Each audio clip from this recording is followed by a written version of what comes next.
Alright, welcome to another episode of the Logicast. My name is BlankaKong. Got a full panel tonight. We got myself, Mr. Esoteric Skills, Otter Wolf, and Gunner Eos. And it is October. That means Spook and Scary Month. Halloween. So all the topics for this month are going to be related to horror games. The horror game that you see on screen is Fatal Frame, Made into the Blackwater. This gameplay isn't ours. It's from Shibrako on YouTube, so credit for the video goes to that guy. I will link the video, the link to the video in the description in case you want to watch the full gameplay. I just wanted to provide some sort of visual for those listening. Maybe you're watching as well, and so you'll see some ghosties as we chat about this week's topic. This week's topic is going to be what makes a horror game a good horror game. What are elements from horror games that we prefer, and what, in our opinion, makes them great horror games. So I'll start, and I'll just say that for me, and this is going to be the first one's going to be universal to any game. I think any game that I would be interested in needs to have some sort of combat or threat mechanic. There needs to be good tempo to where there's an ongoing threat. It doesn't have to be 24/7. Doesn't even have to be every second of the game, but there needs to be a looming threat, and it needs to be very present. And there needs to be a combat mechanic to where I can either defend myself or directly fight whatever the adversary is, whether it be a ghost, a monster, zombies, whatever, demons, doesn't matter. If the game is just kind of like just mystery and just, we figured things out and here's a jump scare here and there, that's not enough for me. To me, that's not a good horror game. So that's number one. It needs to have some sort of combat. And one might hear me say that and go, well, you have Fatal Frame playing. Fatal Frame doesn't really have combat. Well, it does and it doesn't, right? The camera is your form of combat. You can defend yourself with the camera, and you can deal, air quotes, damage with the camera, right? So to me, it's like Fatal Frame is a good example of like a game that doesn't have combat directly, but it makes up for it in the form of the camera function. It kind of is treated as a gun in a way. So it works out for me. And the gun isn't, I said the gun. The camera isn't overpowered to the point where like you're still very vulnerable. Your character is slow as shit, and like you could easily get fucked up. So it's not like, like character now is getting like ambushed by like 6 ghosts or whatever. So for me, that's like a good example of a horror game that doesn't feature combat directly. The second thing that needs to be in the game to make a good horror game is atmosphere. Atmosphere is everything. Super, super, super important. If there is no atmosphere in terms of the lighting, the camera angles, the design of the creatures, the music and the sound effects, like that all adds to atmosphere, and that's super, super important to add to the scare factor. A great example of a game with great atmosphere would be like, it's not technically a game, but like it's the one that comes to mind is PT. PT, I think, has great atmosphere. Another one would be Outlast. I think Outlast is a subpar horror game in a lot of ways, but I think it's yeah, I agree. It's subpar because it lacks a lot of gameplay, but its atmosphere is fantastic. I think that's what it does really, really well. Yes. So yeah, those are the two main pillars. I think everything else is kind of like maybe secondary. But what do you guys think? I'll leave it to whoever wants to pick up the mantle next. Yeah, so I'm a big fan of the horror genre. I like a lot of horror movies and video games. They tend to be a breeding ground for subpar gameplay and subpar visuals in terms of movies. So that's just the unfortunate curse of horror. They're cheap to make, and they usually turn a profit because as long as you jump, then it's good. But as far as what I think makes a good horror game, you brought up two good points. A way for you to defend yourself in some capacity doesn't always have to be a gun or a rocket launcher a la Resident Evil. It could be something like the camera in Fatal Frame. It could be something like items to distract your enemy. It could be something as intuitive as Huey from Haunting Grounds. So like some way that you're not completely defenseless. This is why I'm not the biggest fan of the Outlast games. I agree with you on the like the tension and the scening part of Outlast. That's great, especially the sequel. Outlast 2 takes that and ramps it up to 11, and I would like to watch an Outlast movie, but not so much play it because you have zero defense in that game. And I know that's the point, but at a certain point I'm no longer scared or frightened. I get annoyed because if I had some way of drawing the monsters or the psycho person's attention away from me, or throwing a brick at him to knock him out temporarily, that gives me some agency and that gives me some kind of say in how I want to approach a given situation. Not, oh, I can only hide and that's it. But that's just my personal take. Also, like, the setting is very important, and I think horror can be done. It can be expanded upon depending on the culture that the horror comes from. So a good example is the footage that we're showing. I like the Japanese style horror because their horror is very. There is the foreign aspect that is very different from Western horror themes. Japanese horror has a lot of like spiritual creatures. They have their own demons, and yeah, right. So like, depending on the culture it comes from, it could have a greater impact. And because it's something I'm not used to, I tend to like games like Fatal Frame and oh man, Kong might know the name of the game, but it's like a top-down, like very chibi style where you play as a girl and all you have is a little flashlight. Oh, Yukamaro, something with a Y. Yeah. I mean, obviously we're misspelling the shit out of it. Sorry, but that's one of my favorite games in terms of horror because it's just pure atmosphere. It's filled with like Japanese, yokai and their horror, and you're just a little girl with a flashlight, but you still have ways to defend yourself, and the way the game is structured, it's not I'm gonna beat your head over it until you figure it out like Outlast is, in my personal opinion. So yeah, definitely I'll just leave it at a way to defend yourself that isn't overpowered but is fair, atmosphere 100%, and setting in terms of like the country, the region, even time periods. I think a horror game set in the Industrial Revolution can have a different feeling than a horror game set in 2024. So that's my initial kind So of like the name of the game is points. Yomawari, Night Alone. That game is fucking it's so cool. I love the art Yes, style, that is. I've never played and it. it's pretty intense. Yeah, and I've never played it. I definitely want to check that out.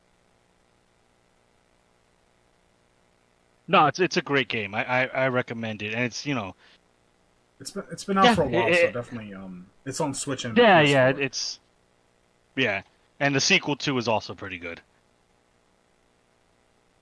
All right, so Esoteric. I know you're not like a horror buff, but you definitely dabble in the horror genre. So what are your thoughts? What makes a horror game good or bad? Well, I definitely have played like a lot of horror games. I just haven't played them in the current gen. Well, most of the current gen ones because I feel as though that a lot has been stripped away to some degree as to what makes a good horror game good to me from my perspective. Some of which is like the the lack of visuals, not being able to see certain things, the muddy colors, that kind of blurs your vision, which creates an atmospheric perspective, as you stated, Kong, earlier, where the less you see, the more horrifying things look, at least to me. Um, a perfect example would be not saying that this game is a horror game, but like the difference of how intimidating the characters were was Pokemon, right? Like once they started doing the 3D models, it took away from the intimidation from like the sprite versions of the counterparts of their sprite versions. So like I go by the whole less is more, you know, perspective when it comes to some of these games. Another thing would be camera angles.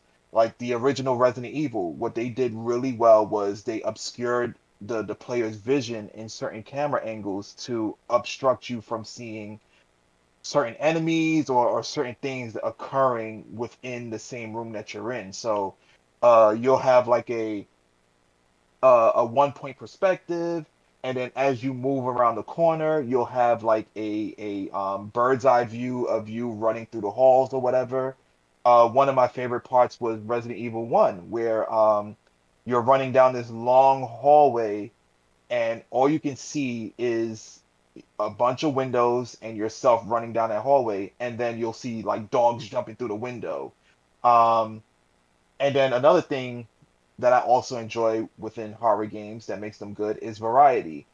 Take Resident Evil, that same hallway, they transitioned it from dogs when you run down that hallway a second time to spiders from the ceiling just dropping down on you, and you don't even expect them at all. Like, because you can't see the ceiling. All you see is the windows, and all you see is yourself running down the hall, which builds up that, unexpectancy.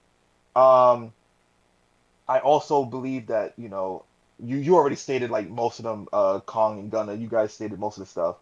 But sounds definitely play an integral part in horror games to me. And utilizing it sparingly, right? So for example, you're in a room and it's completely quiet, but as opposed to you playing like eerie music, they're playing like different sound effects. So you'll probably hear like a can fall on the floor, or you'll probably hear like a drum beat to indicate like your heart, you know, revving up, or just, having palpitations because your character is having this particular feel. Um, and what's another thing I would say too? One game that has done it, but I've never seen any other game incorporate it. Eternal Darkness, having the atmosphere uh, come out of the context of the game and kind of hits the player's reality, right? Where what Eternal Darkness would do is based upon the fear meter or the sanity meter. Your controls will start going all finicky. So it'll take control of your TV, and the volume will start raising, or the TV will just suddenly just shut off unexpectedly. So they'll take control of those mechanics and kind of add to the fear, and the realism of that fear within your world, which in within the player themselves. So there's several different components that I like, um, and yeah, I would have to think about some more, but those are the ones so far that I have. Okay, I got you. Um, hmm. So I know we talked about things we liked. So what are things that you guys dislike that is you feel like it's used too much in horror games that kind of detract from it? I will So gladly go. Go ahead. I got a handful. okay. So for me, it's the same thing. I know this isn't a movie topic, but it's the same thing that bothers me about horror movies. It's just cheap jump scares. I'm cool with it every now and then. Fear was a game who didn't really do jump scares, but their jump scares were actually legitimately terrifying. I think about the scene in Fear 2 with the whole blood trail leading into the bathroom to the end stall to open up on some dead Oh, guy. hmm Yeah, so you know what I'm talking about. And then the lights go out and you turn around and Alma's in a corner just staring at you. like it's kind of a jump scare, but it's not your traditional jump scare where it's quiet. There's no music, there's no ambient sound, and then all of a sudden just something pops in your face and it's loud and screams and it's cheap because it's exploiting your body's natural reaction to jump when something just randomly pops in front of you. And that'll make me instantly not like a horror game that does that because it's not the atmospheric horror that I like. It's not the creepy horror. It's just shock horror, and I'm not a big fan of that. So I know Kong Yeah. had a lot. So whoever wants to go next, I'll pass it. But that's like an obvious like pet peeve for me when it comes to horror games. I Cheap agree. jump scares. Jump scares, while effective, I think it's effective. They're called cheap for a reason. A lot of their effectiveness comes from our natural reaction to surprise, and that while it's, I mean, I don't care for it honestly. Like it does get me every now and again, sure. And there are times like it's so predictable sometimes that I know it's coming, and like even though I know it's coming, like I can't. It's hard. I have to It's like a lot of like mental energy to like not jump from a jump scare that you anticipate. Yeah. Which takes you out of like the mental space of like the world that you're either playing in or if it's a movie you're watching. But in regards to video games, one thing that jump scares is up there for me for sure. But another thing that I don't like is heavily scripted horror games. That annoys the shit out of me. Like I hate when games are like super, everything's on rails and like you're just Could you give an example? sure. So one example would be a game like Until Dawn. Until Dawn is a horror game, Oh, but it's heavily scripted. So it's like all decision based and like the gameplay element where you're actually controlling your character would be you walking from one point to another point of a room to get another cutscene to make another decision. It's like you're basically watching a movie. Like it's not even a game at that point. So isn't that one particularly more story driven? Like that would be the primary genre, and then just the theme would be just Yeah, horror, but or like yeah, the theme is horror. okay, It is a narrative horror game. That's how I would classify it. But it's a genre of horror game or a subgenre of horror game that I dislike heavily. I don't. It has a place in the market. Like obviously people like it. Enough people like it to justify its existence. And there are other games like it too. There's like the Dark Pictures of Medan, the Man of Medan, or something like that. It's like oh, the the Dark Dark Pictures Pictures games. series. Yeah. There's like four of them Yeah. or something like that. And it's well, okay. There's two things that pisses me off about it, and this is personal. This is just me, right? Number one, the I don't like that kind of game. Like narrative games in general turn me off, and then narrative horror games are just like a part of that. They just turn me off because it lacks gameplay. I hate games that lack gameplay. I need to move. I need to be doing something in the game. There needs to be a gameplay loop. There's no gameplay loop in a game like that. It is literally a straight line. Um, but the other part that annoys me is we rarely get good horror games. So when I see something that's a horror game, I'm interested because it's like this is a genre of game that we don't get very often. But then when I find out it's a narrative horror game, I'm like super disappointed. I'm more annoyed because it's like, well, shit, I'd rather this just not exist than have the tease of a horror game because we get so far and few between horror games, good ones especially. So that annoys me. But I have more, but like I'll pass it to Esoteric. I don't know if you have an example or a game specifically that you dislike or a feature you dislike. I can't think of anything per se that you guys haven't already mentioned. Particularly speaking with the jump scares, I it's not that I don't that I have an issue with jump scares. It's just when it becomes too saturated, when your whole entire premise of the game is jump scares. I think it takes away from the whole other components of what makes a horror game a good horror game. Um, like one of the games that had jump scares which I don't even think I would consider it a horror game, but it had so much horror components um, that I would like it.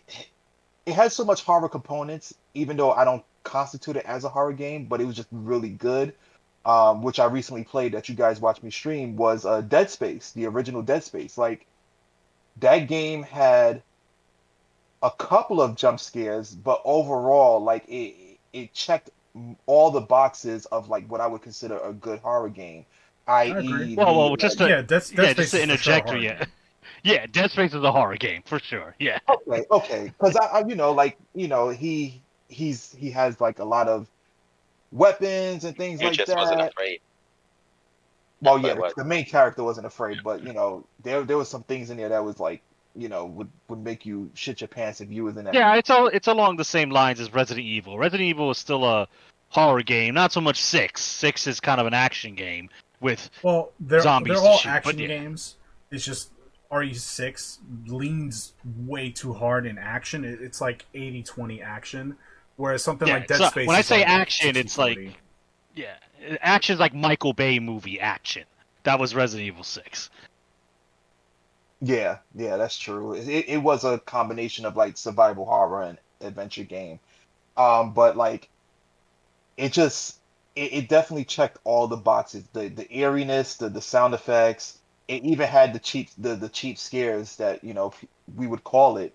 But they did those so sparingly that like even when you expected it, because okay, how can I explain this? When you play these games or certain genre of games for so long, there are certain things that the developers do or set up where you're expecting something to happen because you've played these types of games for so long. So with Dead Space, you'll come across like a room that's kind of like completely empty or like it's completely dark. And what they would do to their advantage is that absolutely nothing would happen within those rooms because I guess they expected us to expect that something would happen there. Because typically, dark room, messed up lighting or whatever, you're expecting for a jump scare. But what they did was they omitted that in quite a few areas, and then when you put down your guard, that's when the jump scare would happen. So they did it a little more effectively than other games, which is why I don't really have like much of an issue with jump scares if they're done right. Um, yeah, I can't really think of anything else besides what you guys mentioned. Do you guys have any other like things that you disliked about like horror games, like certain aspects of them, or just horror in general? I got a few. Go for it. Oh, go for it. Go ahead, Wolf. Okay. First and foremost, the natural back controls. I hate that. I think that's forced. And I think you can have a good horror game with good controls. Or maybe it's just my experience with horror games controls. Um, it could be that because there are plenty of horror games out there, so maybe not all of them have bad controls, but that's a thing that's always got to me. Like, why does it have to be? I get it, it's to add to the atmosphere of the scariness, but for me, fear isn't something that's like a monster. Like, the monster isn't necessarily the fear itself, it's the situation in which you're placed with the monster. Like, I honestly feel like people aren't afraid of the dark, they're afraid of what could be in the dark. It's Fear of it's the your unknown. mind. Right, it's your fear of the unknown. And I think when you have a horror game who knows how to play on that part, you can have a horror game with solid controls. That's just my experience, in my personal opinion. I just don't think horror games have naturally good controls, and I think it's a thing that turns me off. Maybe it's done by game design, but it's a thing that turns me off from them. Jump scares, I think jump scares are idiotic.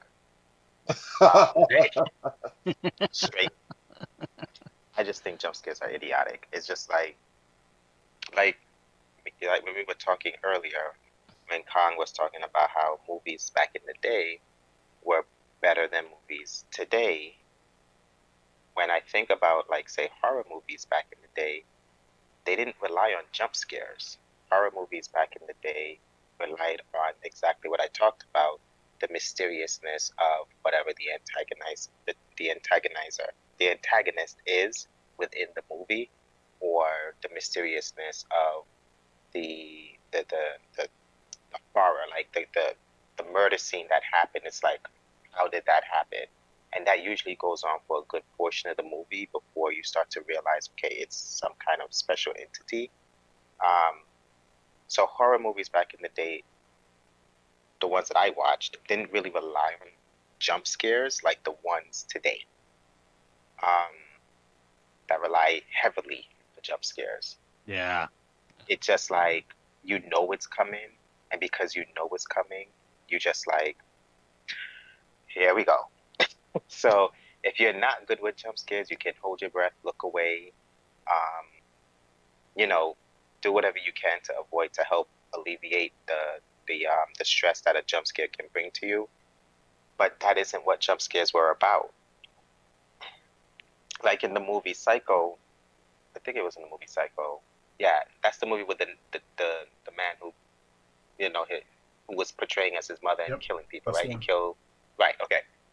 Like the jump scare of that movie, um, what in the beginning was when he flew the shower curtain open to attack the girl. Oh yeah, yeah. Yeah, that was a jump scare, but the whole in itself didn't rely on jump scares to get its point across. To be honest, the scariest part of the whole movie to me wasn't even that scene that it's so iconic for. It was the fact when they found out that he had his mother's corpse. I think it was just in her room. He still had his mother's corpse in there. To me, that was far creepier, because it was just like, well, what is going on in this guy's mind? Why would he? What is logically, like, what's the logic behind this man? Why he would keep his mother's body in her room? I think it was her room. I could be wrong. Um, but that's what it is. Video games now with like Resident Evil, I got annoyed of. I could handle Resident Evil even as a kid. I could have handled it. I got annoyed of bad camera angles, bad controls. It was just like, for me, it was just like, I'm just annoyed at this game because it's like, okay, I didn't see that, and because I didn't see it, I got hit by it, and it's like, I'm done with this. I think that honestly, the real horror game that I played or tried to play, and I think it's because it really doesn't rely on jump scares, but it relies on the atmosphere of what should be a horror game, was Fatal Frame 2. I couldn't play that game. I couldn't. I really couldn't. And the camera was shaky when when she tried to take a picture or whatever, it would Yeah. shake a little bit, and it wasn't completely steady. And I get it. They use it as an excuse of her being afraid of the ghosts and whatever, so you couldn't get the perfect controls. But it wasn't necessarily the controls that was stopping me from playing it. It was exactly that. It harped on my mindset. Like, what is going to come out of this wall? Or why is this area so dark? I cannot see what's ahead of me. I don't really want to advance anymore. I'm done. Right? Okay. So I think Fatal Frame to me is a great example of what a horror game should be. It should be more like you are constantly thinking on, do you want to make this choice, and not fighting the controls. That's my take. No, that makes a lot of sense. But I have a question regarding the controls. And maybe you guys might be able to shine some light on that. Could that have been a hardware limitation as to why they conducted the controls the way they were? Because when I think of that, I think of like the first three Resident Evils because they were all on the PS1, and then I also think of like Dino Crisis, which was I think it was also on the PS1 as well. So I'm guessing it could have been because of the limitations, based on that, as to why they made the controls that way. I think Uh, that's Capcom's. I personally think that's Capcom's approach to horror games. That was their approach in that era to horror games, much like they had a specific approach to fighting games. They had a specific approach to. Um, Capcom is a kind of company where you can see their trend across their games. yeah, yeah, So I think that was just a trend that they chose to go with for their horror or emotionally affecting video games, personally. got you. Because the reason why I asked is because due to the fact that they had all these different like camera angles within the game, it would have been kind of hard for, I guess, the player to maintain the direction that they're taking. So they kept the direction static. So, whatever direction you're facing, up will always move forward, left and right would turn, and pressing down would always mean you're going backwards. So I just tried to like rationalize why they did that, and I was guessing it's probably hardware It's a little bit of limitations both. because So it's a Yeah. little bit of both. So it is intentional for the controls to be poor or to be disorienting. Like, and I'm pretty sure I read it somewhere. Shinji Mikami, the original like producer director of the first three RE games, and I think Code Veronica too. I could be wrong about that. He also worked on Evil Within as well. That's his more recent project. But he purposely wanted that so that in the face of danger, just like if in real life, if you were faced with like this life or death situation, your motor skills would falter a little bit, and so he wanted to emulate that by having like semi okay, difficult controls. So it is partially design, but it's also partially like hardware limitations. And the hardware limitation part is he wanted to, or the team, they wanted to have static camera angles because they can surprise the player, but also they can apply a lot of detail and focus on what is visible. So they can, it's like yeah, every camera shot is like a picture, is like a painting. It's like, okay, well, what do we want to convey in this room or in this particular shot? Like, what kind of emotions or what kind of tempo or feeling we want to set in this room. And having a game where you can kind of control the camera, it's harder for a designer to like maintain whatever emotion they want to invoke in a particular scene. Whereas with static camera shots, you have full control, right? So it's, and with that design choice, with doing that, they were able to produce games on the PlayStation One, which had like games of that era had a hard time of having a free camera. Like free camera wasn't a common feature in games in the late 90s, even in the early 2000s. Early PS1 games or PS2 games didn't even have free yeah, camera.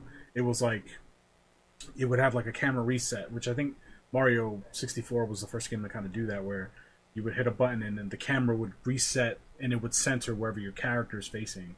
And a lot of games kind of just took that, and I think the first game to really have like a real solid third person kind of control is Resident Evil 4. That game kind of set the trend for like what I think is the standard now for all action horror games.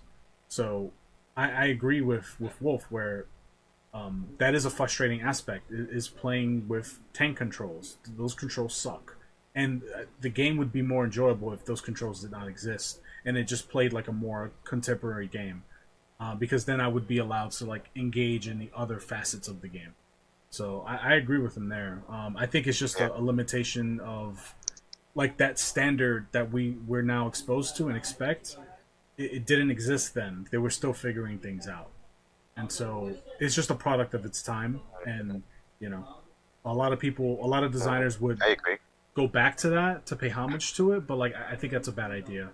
I think having controls, good control, like the game we're watching now is a modern Fatal Frame game. Like the controls look pretty solid. Like I haven't played this particular one yet. I have it, but I haven't played it.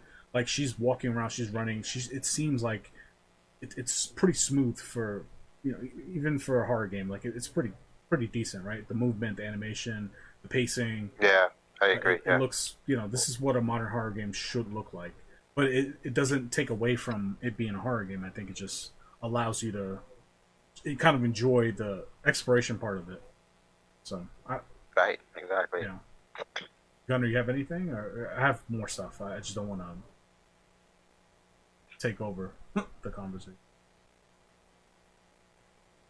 No, you guys pretty much said it. Sorry, I was muted. Yeah. I do feel that it is a combination of both, like you said, with the tank controls, where it was definitely a hardware limitation of the time, but it was definitely a tool that added, one could say added to the horror, another could say added to the frustration. Because I remember when I first played Resident Evil, back when I was way less experienced with this genre of game, the moment I saw a zombie or a dog or a licker or whatever, I would panic. And I would try to run away, and I would be pressing what I thought was the back button to run away, but because the camera shifted, down was up. So I was still going forward. So I would run into the licker. And that was 100% designed that way, so you could, when you panic, your mastery of the controls disappears, and you take damage, you might die, but after a while it gets frustrating, and once you learn the controls, it doesn't affect you anymore. It loses that one time horror card that it cashed in, because you master the controls, and okay, I switched angles, and so now down is up is down. And what I would do is I would stop Leon, for example. I would stop the character and then move him in the new set piece, the new camera angle that I was in, which would reorient my controls. So would you? But yeah, I you just would wanted to agree chime in on that. And this is my sentiment too. Bad controls, or what we consider classic controls, is right up there with jump scares. It's an annoying thing that, like. Yeah, that's why I don't want to deviate too much, but I don't get the people who defend tank controls, because there are people who defend that style of gameplay and find it endearing, and but that's classic Resident Evil, that's classic Silent Hill, because games of that ilk in that time period use that. It's just to me, that's like defending the potion flex in Monster Hunter. It's like. Yeah, it's like, okay, we had no choice but to deal with it because this is what we had at the time. But much like the potion flex, once we finally got rid of it, there is no good reason to defend that gameplay choice, other than it was a form of artificial difficulty in the Monster Hunter sense, or a artificial way to scare you and make you on edge in the sense of Resident Evil. So, yeah. But wouldn't it also... I'm sorry, go ahead. What I was going to say was, that is the reason as to why I even gave up on the Resident Evil. I didn't even give Resident Evil a chance, because it was that. I wasn't a kid who would just, like, someone touch me on the shoulder and I'll jump in. Like, I could have watched horror movies while I go sleep, of course, but I could have powered through it.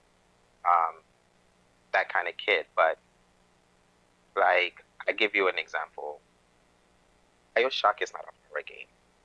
If it's considered a horror title, it wasn't scary to me.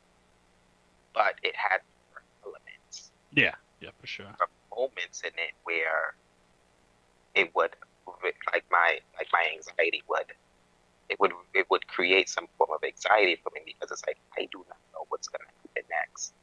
That right there allowed me to, because the controls of BioShock they weren't great controls, because they was a little weird with how you shoot and everything, in my personal opinion. But they weren't bad controls. It wasn't like set up to be purposely bad. It was just more like archaic, first person shooter kind of controls. And I could tell you there are two major instances that stands out to me with BioShock that freaked me out, and no matter how good BioShock still ended up messing up, because it legitimately got to me in my I hate to head. interrupt you, but you're breaking up just a tad, and I don't. You're telling a good story, and I don't want it to, like. Yeah. side. okay. Okay, is that That's better now? better. Go ahead.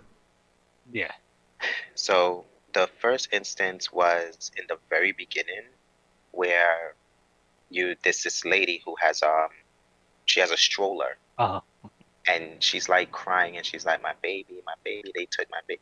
Like, no, it's as if she's talking to her baby in the stroller. She seems very calm. She seems like a normal NPC. I approached her, and in the stroller was a magnum that she pulled out and started popping off on me. I jumped.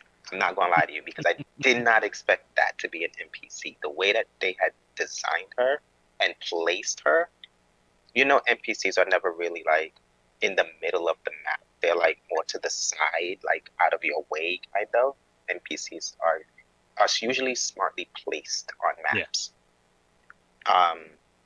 She was like that. So when I approached her and she pulled out the magnum out of the stroller and started shooting at me, I jumped. I was like, oh shit. And I did lose sense of my controls.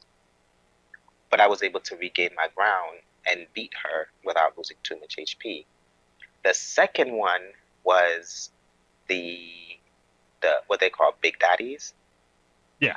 The first one you interact with, if you get too close to the girl, which the game never warns you of, and I think that's fair, it charges at you. When it charged at me, I literally threw my controller. So I didn't even have the damn controller in my hand to mess up on the controller to begin with. It was on the other side of the room, right? But my whole point is, it wasn't bad controls that made me mess up. It was playing a person's anxiety. It was a legitimate, when horrific circumstance. Yeah. Right. Exactly. And that's a great, and this just segues into the next thing I wanted to bring up, which is another thing that pisses me off about modern horror games, is the lack of what I call the pursuer mechanic. So the pursuer mechanic is when you're being chased by something or someone. And I think that is the most horrifying thing in any game. Yes, it is. When you're being chased, especially by something you cannot beat. Resident Evil 3 Nemesis is the first game I ever played that had that feature, and many other games after that have featured that. Even BioShock, with the Big Daddy chasing you, that was the scariest part in that entire game, was when me trying to dodge the Big Daddy, and he's just relentless. And it's like, holy shit, that's scary, right? Or Jack from Resident Evil 7, or Mr. X from Resident Evil 2, etc. Or the alien from Alien Isolation, sorry. Yeah, that's another good one, Alien Isolation. Yeah. No, I was going to say that's definitely a good call out, because although I wouldn't constitute this game as a horror game, but Metroid Fusion with the Samus suit that is coming after you, that is the whole gameplay. It's anxiety the whole gameplay. Yeah, just having an enemy who outdoes you in every aspect, just chasing you throughout the entire game. It is ridiculous, and it's scary, and they compound that that chase sequence and the chase mechanic with the eeriness of every time you see her or it, you hear like this low kind of gust of like ambient sounds or whatever, and then you have to like hide. Her heavy footsteps. Yeah. Exactly. So yeah, that was definitely a good call out with that one.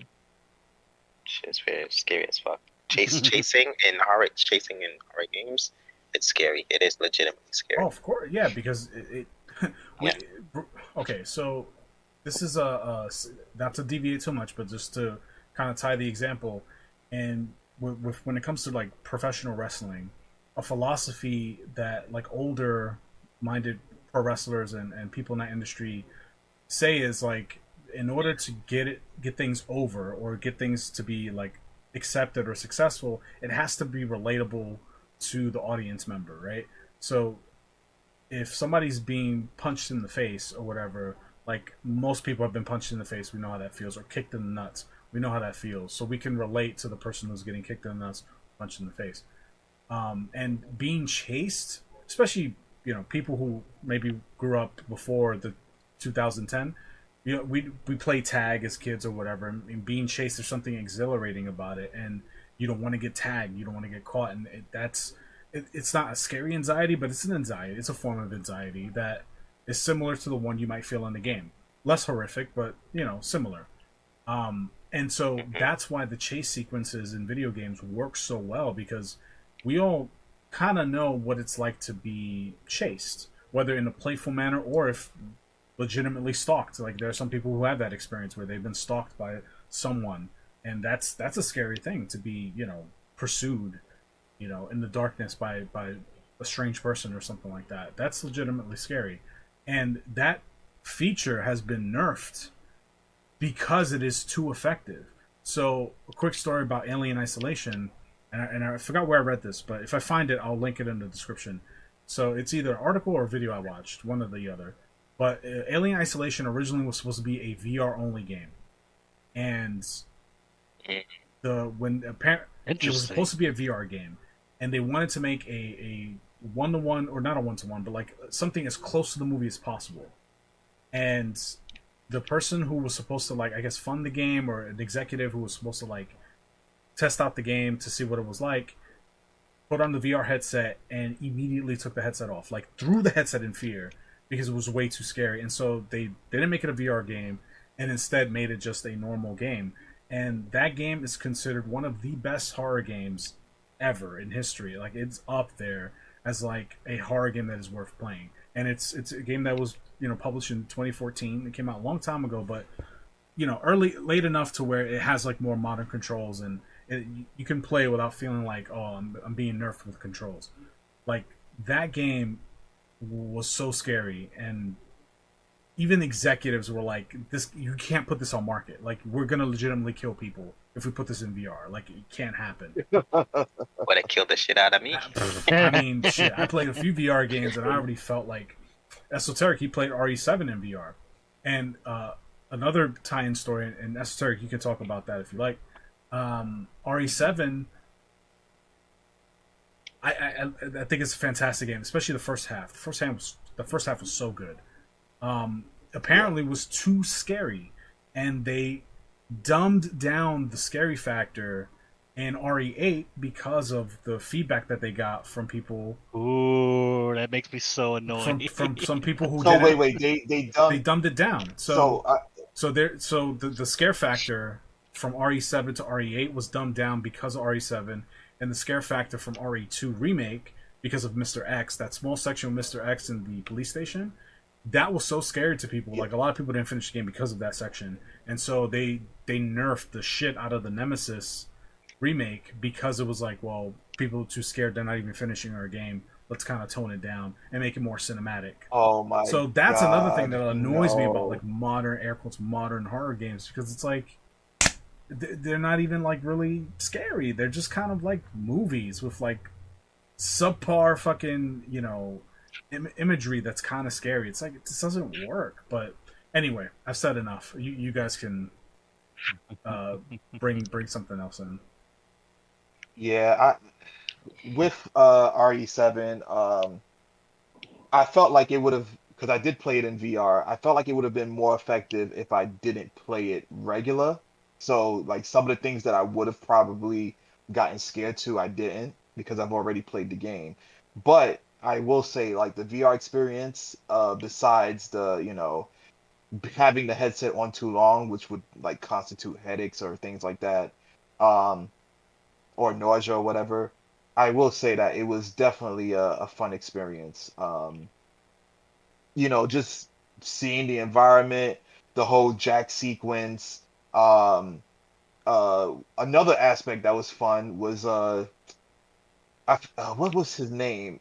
The son, I forgot his name, but solving the puzzle in that room was pretty fun. Doing it in Oh, VR. the whole Saw section of I think his the name was Yeah, game. Lucas. Lucas. Yeah, Lucas. Lucas. Lucas. Yes, Yeah. yes, that was fun. I can see where it'll be effective, because typically I would say playing first person horror games, you should get a lot more like of the fear factor, because you're in first person. So basically it's supposed to emulate you being that person who's looking through the avatar or whatever, through the eyes of the avatar. and then to compound that with a VR headset, I can definitely see where Isolation made people catch heart attacks. I personally didn't play it. I might just pick it up to stream for next month now, if I could find it. Yeah, I heard it was pretty scary. It was one of those games that could bother me because there was no defense. Like you didn't have a gun, you didn't have any. It was literally run, That's not true. hide, alien You get a spots you. flamethrower. Oh, it Yeah, could. you Oh, you get do? stuff. Okay. Yeah. I mean, you're not killing So- the alien, but there's defensive Oh, okay. options. So there you go. So I stand corrected on that. So then, okay, yeah, I retract my statement. I could probably get behind that because at least there's something I can distract, defend, disorientate. I can work I mean, with that. most of the time you're gonna want to hide. Like the resources are very limited in that game, so you're hiding like 70 to 80% of the time, or just like the other 20% you're either causing a decoy or like doing some sort of like shenanigans. But yeah, to be fair, most of it is hiding for sure. So yeah. Okay, but at least like if there's something at that critical moment that I can get by the alien with and stop him, then I this is what I hoarded the resources for. So. Yeah. So to add to like more about the VR stuff, another game that I would have played, if it was VR capable and if they bumped up the resolution a little bit. Not to say that I'm like a graphic buff or anything that I care about that. It's just more so that if I look at pixels within a VR headset, it'd probably hurt my eyes because it's so like close to your face. But if they were to like bump up the graphics with this game and added VR to it, I think the forest would be hella scary. Hella scary. I think there's mods to make it VR, but I didn't mess with it, and I agree with you. I think the forest would be terrifying. I mean, it's already pretty scary, just Yes. on its Yes. face. So putting it in VR would just take it to the next level. The next level being death, because you'd probably die from a heart attack. That game was like it had everything, it had the build factor, the survival factor, it had the mysterious creatures and whatnot. It had I would say crazy, because I didn't towards the end I did not expect it to take that turn, but the backstory was insane with what was going on that island and whatnot. It was just like a great ensemble of like a lot of horror game components. Worrying about your fire going out because like you don't have enough like light or whatever. It was just, whew. Playing that with Kong was definitely fun. Hey man, well, we got Sons of the Forest that's out. I have it downloaded, so whenever you're ready. But yeah, I wanted to kind of revisit something I said earlier because I never got to like talk about it. Is like scripted gameplay in horror games. So like I don't love that. I mean, if it's in the beginning to teach the player some stuff, I'm okay with that. But when it's like that's the gameplay, it's like this kind of like semi-scripted event. Like it's like fake gameplay. It's like, yeah, we're gonna throw an enemy your way, but like it's not really spontaneous. It's not. We'll send just enough enemies to where like even if you suck and you miss most of your shots, like you'll live. And it's like because I'm not like a god player, but like I'm pretty alright. And it's like wow, so like I have all this ammo left, right? Like it's just like, and because I have so much extra resources, it's like I'm less afraid because it's like there's no, like I have a lot of tools at my disposal, and I hate that. And the game that did that I played recently was Alone in the Dark 2024, and I thought that game had a lot of promise, but man, like the few gameplay spots that existed were just it felt fake. It just felt like it's gameplay. Ooh. Yeah, I'm moving, but like the field of play is so small, and so it's like it might as well be a linear, like it might as well just be a straight hallway. Like it's pretending to be big because it's like showing you like a big map or whatever, but it's like and like they'll twist and turn the corridors. Like, you got to make a left here, make a right here. But it's like, really, it's so small that like it might as well be a straight line. It's like, this is fake. Like, this is not, whoever designed this, it doesn't feel like this world that I'm in. It just kind of feels like a level that I created in a game, in like some game creator or something. It feels very amateur. And so, and then also this is another problem I have with RE7, and I have with this game, Alone in the Dark 2024, is the enemy variety. There's no variety. It's literally like 2 or 3 types of like mud monsters or whatever, and that's it. And then you have a few different boss battles, but it's like the same guy you're fighting over and over again. There was only one section in that game that I thought was really, really good, and that was a section where you're in a graveyard and you have to go into a tomb, and there's like an underground network, and you have to kind of like find pieces to a puzzle within that network, and you're being chased by like an obscene amount of creatures. Like, you have to run. Like, you literally cannot fight, and that was the best part, because it was like, it finally felt like the game was challenging me and putting me in a situation that I have to run, and that was exhilarating. It was fun, but it was so short-lived. That was like maybe 10 minutes of gameplay, and it never happened again. And I was like, fuck you. Like, you know, we need more of that, please. And I don't know. I bought that game. I had high hopes for it, and the studio shut down, so obviously the game did not do well, and we won't be getting anything more from that particular team. But yeah. Yeah, I heard it was overall disappointing for a lot of people, which sucks. Yeah, I guess because it didn't have enough of that overwhelming factor, whereas like you're being bombarded by a plethora of creatures, or like. Well, here's the thing: it had all the elements there. So like, just quickly, so the story is basically like, I played with the girl. I played with Emily. So this is like in the 40s or 30s or something. This is like way back. And you go into this like asylum where your uncle is being housed at, and he sees like he's like a schizophrenic or whatever, and so he sees things that aren't actually there. At least that's what we thought, right? Until you play the game and like it turns out he's not crazy. He's seeing this shit for real, right? These things are happening to him. Or maybe you're schizophrenic. Like that line isn't necessarily. It's kind of cleared up at the end, but it can go the other way, right? Which is interesting. So the main antagonist of the game was this person or this entity called the Dark Man, and it's just like this wizard-like dude with a mask, and like he doesn't ever really attack you. There are 2 instances where you run into him. And this is the character that he kept talking about. The Dark Man's going to get me. The Dark Man's going to get me. And there was one instance where you're in like a library, like a ruined library, and the Dark Man shows up for the first time, and she sees him or whatever, and he's chasing you. And when you get close to him, it's just like a dark fog that kind of like surrounds you, and it chips away your HP. And you can't fight him because he's not real, or he's in this dimension or whatever. And like one part that happened in the game, I was like, oh shit, and I fell for it twice. I tried to just shoot him. I was like, fuck it, I'm gonna fight this guy. And I just died.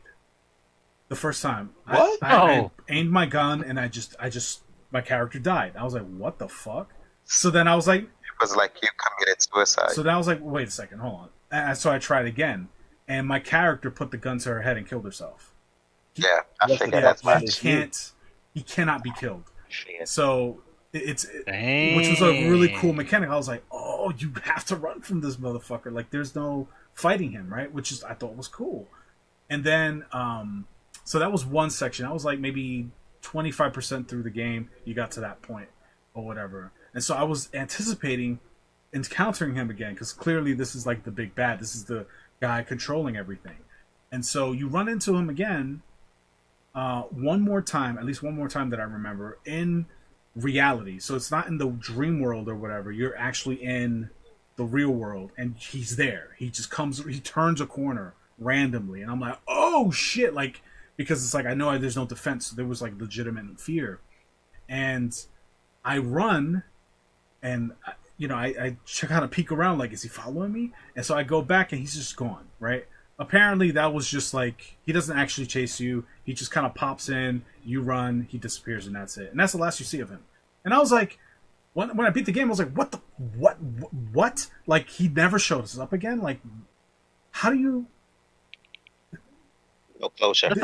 That sounds like the best part of the game. That was probably the best part of the game. Yeah, and like I wish they had explored that further, where it's like, he renders you what you would,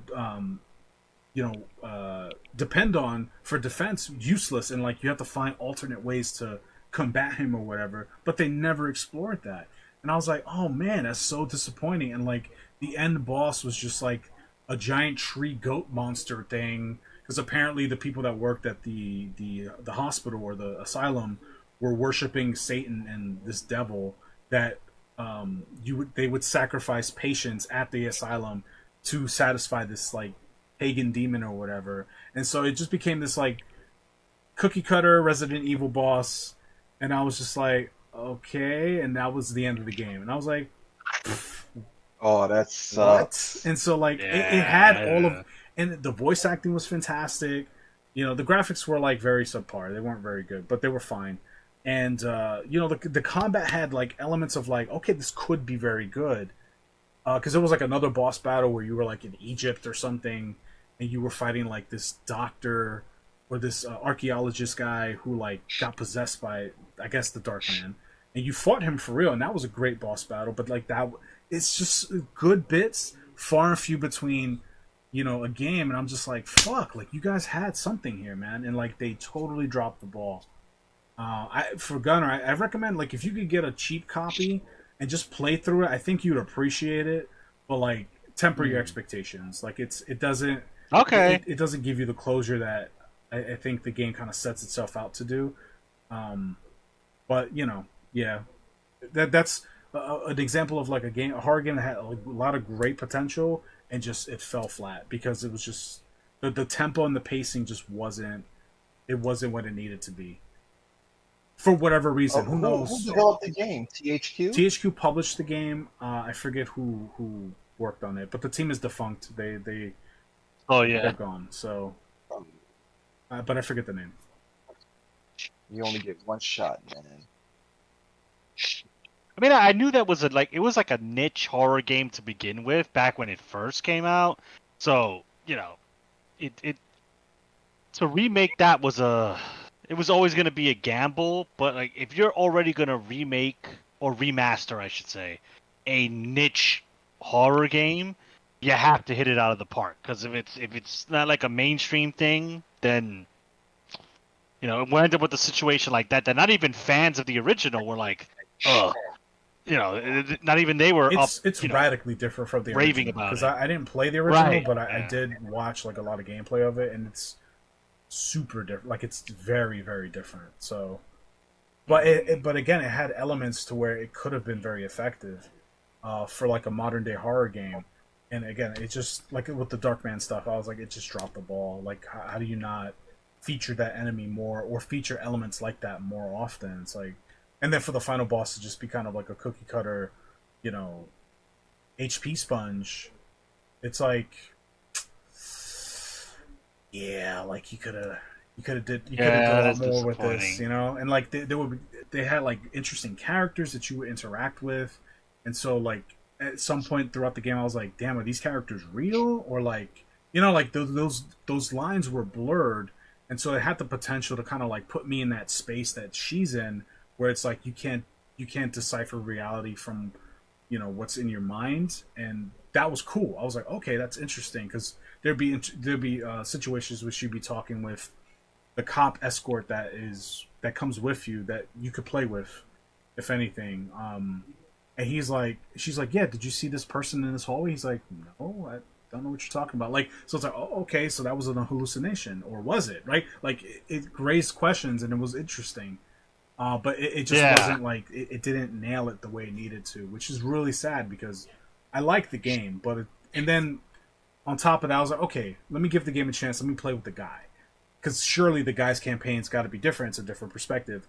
Super lazy. It's basically the same campaign, just he's now losing his mind, and Emily is just kind of like investigating. I'm just like, what? Like, how does he not have a? But they swapped. They just it's just a character swap. Like, I'm like, oh, so I didn't even play the game a second time once I realized that. That's That's kind of lame. yeah. Yeah, that sucks. Yeah. Yeah, but you guys have any final thoughts? That was like my last point. I don't want this to go too long. Not really final thoughts, man. I stay away from those things. I mean, as far as final thoughts go, I think, like, unlike horror movies, I think video games are in a special place because it's a horror movie. It's like a horror movie that you can interact with, and not like Until Dawn where it's an interactive movie. But it's a horror movie that you can move around, you can like interact with the world, and they can craft scary and creepy and disturbing scenes better than a movie can because you're experiencing it from another character, whereas in a game you're directly controlling this character and their experience. So, I hope horror games can kind of still keep their scariness to them and not rely on ultra realistic, 4K hyper realistic graphics, because that is a trap that they can fall into where they can amp up the gore, they can amp up like the viscera of a game, and a good horror game, in my opinion, is more about a creepy atmosphere, a tense atmosphere, sound design, which I don't know if we really Esoteric kind of hinted on it with the Dead Space,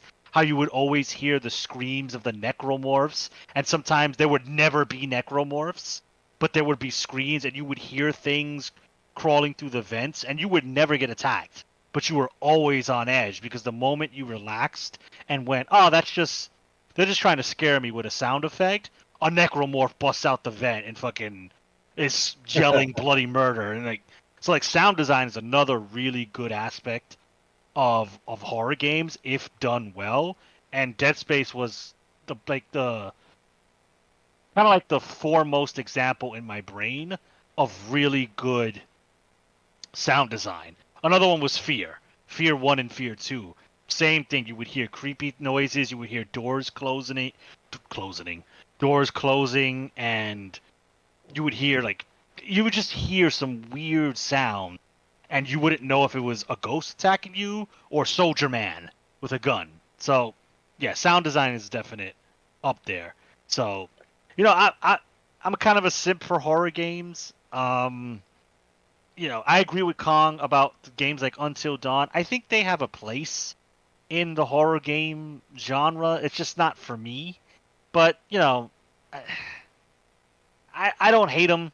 I think they're whatever, and they have a place for people who maybe don't want to play a game like Silent Hill or Resident Evil where they have more control, or Fatal Frame, but something that's a little bit more on rails. That's more their speed, and I can't really knock it. Like, I could just not engage with it, which is what I do. So yeah, man, I hope for more horror games. I hope horror games in the vein of Alien, those type of horror games.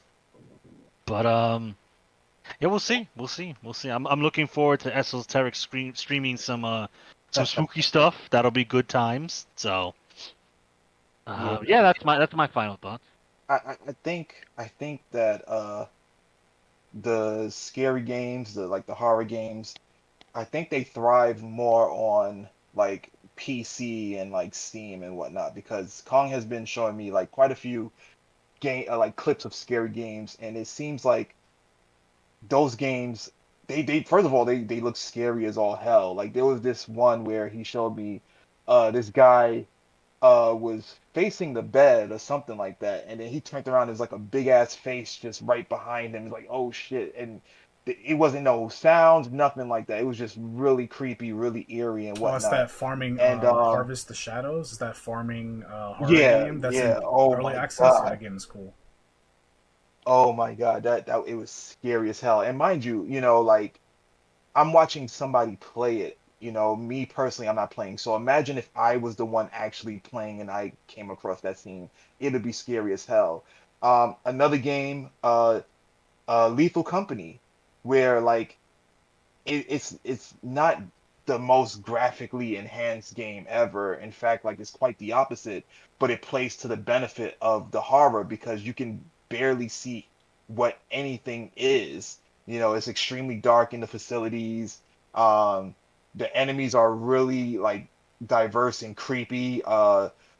I forgot what the one that scares me the most is the freaking head popper because as soon as you it's like hide and seek as soon as you turn around or I would say more like red light, green light, where you would turn around and then he starts like running towards you as fast as he can, and then when you turn back around, he stands still. That's scary as hell. Um, Yep. And it's creepy as hell. Yep. yeah, it's really like that game is amazing and it's fun and it's like the whole mechanics of you can hear your friends on there, but then once they die, you can't hear them at all.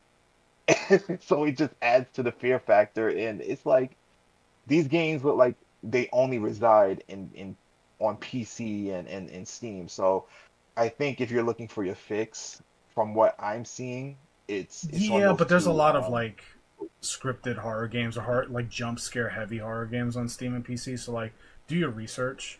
Um, you reminded me like freaking like a game doesn't necessarily have to attack the player to be scary either because the Yeah, player's own mind can be his worst enemy or her worst enemy.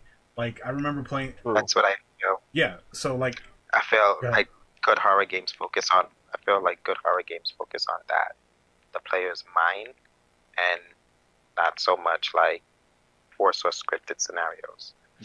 Hmm. Yeah, agreed. So like two examples of that would be like when we were playing the forest and when I would play the forest alone, and the cannibals they don't always attack you. So like there were times where I would be like building, crafting, and stuff, and it's daytime, and Oh, shit, the yeah, cannibals sometimes they'll run up at you and just start wailing on you.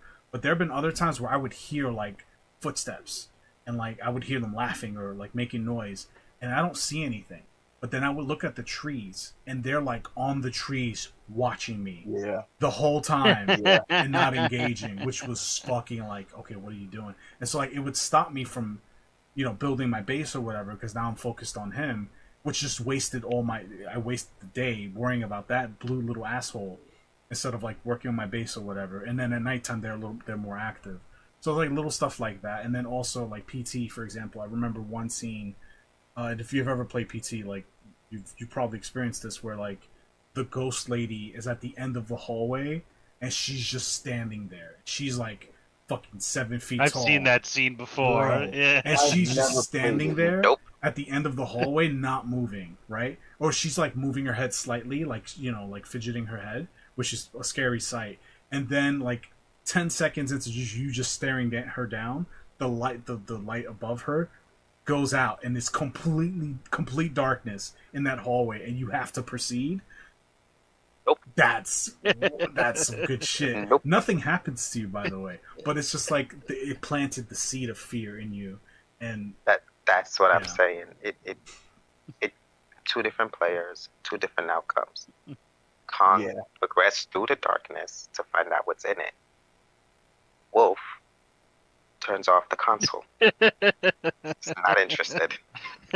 Yeah, that definitely reminds me of Resident Evil, was it 7? That did that same thing where you were looking for, I guess, parts of Evelyn, and then you come across this little cave that you have to crawl under, and you see the doll, and then it just goes Oh, and completely dark. and when you turn around, you see like feet at the end. Yeah, and everything is like etched in red, Yeah. like blood or whatever. That was scary. Bro, oh man, knowing what they did to 8 because of that's so annoying. It's so Yeah, that lame. sucks. I mean, the baby sequence was pretty freaking scary. That was my favorite part because like, okay, now I'm getting spooked. Here we go. Yeah. that was short lived. But Yeah. but it was kind of It was. scripted too. So like I liked it, but I was like, this only gets me one time. Like after that, now I know exactly where everything is. Like it's like I like the spontaneity of like for example, Alien Isolation. That it's almost never the same. Right? Like the AI changes depending on what you're doing, what you have, where you're at in the game. I enjoy that because it's like you could play it multiple times and get a different experience. But Yeah, I'm gonna definitely look into that. I highly recommend. I would love to watch you play that on stream. That would be a really good watch, and I think you would enjoy the game. But with that being said, thank you for those listening. I hope you've enjoyed the conversation. If you have anything you'd like to say, drop it in the comments. Give the video a like or dislike if you enjoyed or didn't enjoy the content. Engagement is welcomed either way.